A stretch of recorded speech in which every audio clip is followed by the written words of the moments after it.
Hey, salut à tous, bienvenue à Question Auto, j'espère que vous allez bien. Matt est à bord de la Honda Accord, la 2018, le nouveau modèle complètement redessiné. Après l'essai d'une semaine du modèle Touring avec le moteur 1.5 turbo, je peux comprendre pourquoi on a reçu le prix de la voiture nord-américaine de l'année du côté de Détroit. Mais il faut dire que le combat a dû être chaud aussi avec la Kia Stinger, qui était vraiment un véhicule à vocation un peu différente cependant, mais qui était tellement trippant. Donc l'Accord, c'est bien mérité. Je vous rappelle qu'on va faire une vidéo un peu plus longue lorsqu'on va voir la version 2 litres turbo compressé, la version un peu plus sportive de l'Accord. Parlons un peu de l'extérieur, eh bien vraiment sexy, des belles courbes.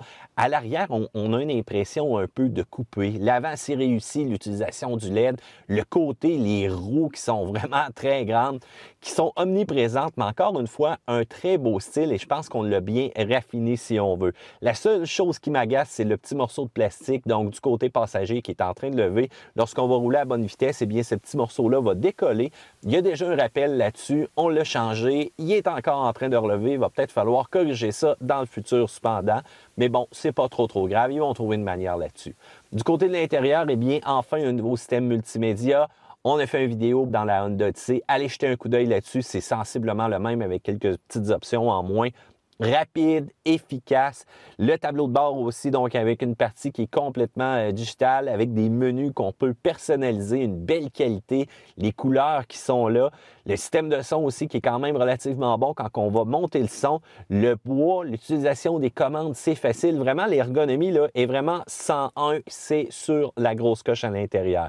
L'espace arrière est très bon, vraiment. Vos passagers vont avoir de la place en masse. Avec la version Touring aussi, on est très bien équipé pour les riches chauffer un peu si on veut, mais on s'entend, si vous êtes 6 pieds 4, 6 pieds 5 en montant, vous allez trouver que vous allez devoir pencher un petit peu le cou, mais là, vous allez peut-être être trop grand un peu pour justement vous placer à l'arrière. Motorisation 1.5 litres turbo compressé, donc pour ceux qui se posent la question avec l'ancien 4 cylindres, qu'est-ce qui se passe? Eh bien, je vous le dis tout de suite, c'est plus réactif que l'ancien 4 cylindres. C'est sûr qu'on a délaissé le V6, mais tant mieux, on a le fameux 2 litres turbo compressé qui est très performant. Je vous le dis tout de suite, on va vous démontrer ça.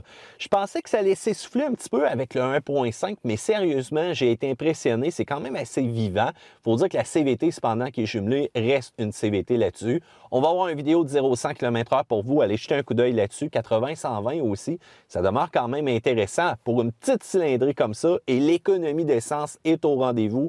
7, 8, grosso modo, avec ma conduite personnalisée, vous me connaissez. Le comportement, eh bien, c'est ce qu'on s'attend d'un Accord. C'est confortable, ça a une bonne réponse au niveau de la pédale.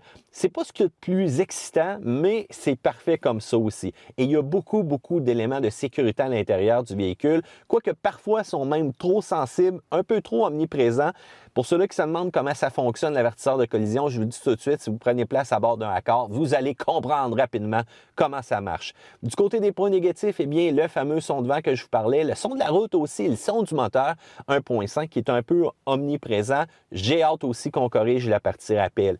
De temps de chauffage à l'intérieur du véhicule, quand on parle de grand froid, même si on a un démarreur à distance, ça prend du temps. Les bancs chauffants, ça prend du temps. Le volant chauffant, ça prend du temps.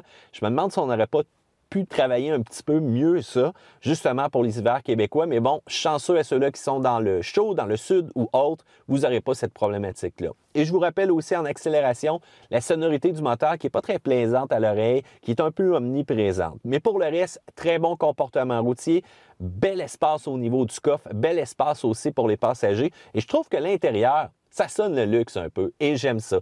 C'est pas pour rien que l'Accord a quand même mérité un excellent prix de la voiture nord-américaine de l'année. La JAC aussi lui a porté que d'excellentes mentions. Eh bien, je veux vous entendre. Qu'est-ce que vous en pensez? Section commentaires ci-dessous. N'oubliez pas de faire un pouce en l'air parce que vous aimez cette vidéo-là. Et je vous rappelle, sur Car Question, on a d'autres vidéos. Et Question Auto, eh bien, il va en avoir encore plein d'autres. Matt vous dit à la prochaine fois pour une autre vidéo de Question Auto.